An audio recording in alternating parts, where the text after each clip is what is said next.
Cara pegang gelas, Oh. cara kita pegang botol, cara buka botol, semua kena standardise. Dialog tak boleh sebarangan. Oh, dialog. Dialog. Kita tak boleh, sir, do you want chicken rice? Tak boleh. Excuse me, sir, would you like to join us for dinner? Wow. We do have chicken rice, blah blah blah. We do have bolognese pasta, and we do have vegetarian biryani rice. What would you like to have for tonight? Kena that kind of full sentence, kena memorize. Menu particular, yang panjang nama menu tu pun kita kena memorize, kena tanya customer one by one.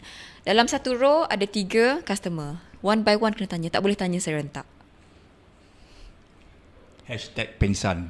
Tapi by right, by logic, satu row boleh dengar lah suara kita. So diorang boleh tahulah menu apa yang kita ada. Tapi prosedur macam tu. Prosedur macam tu. Seorang tanya. Yes.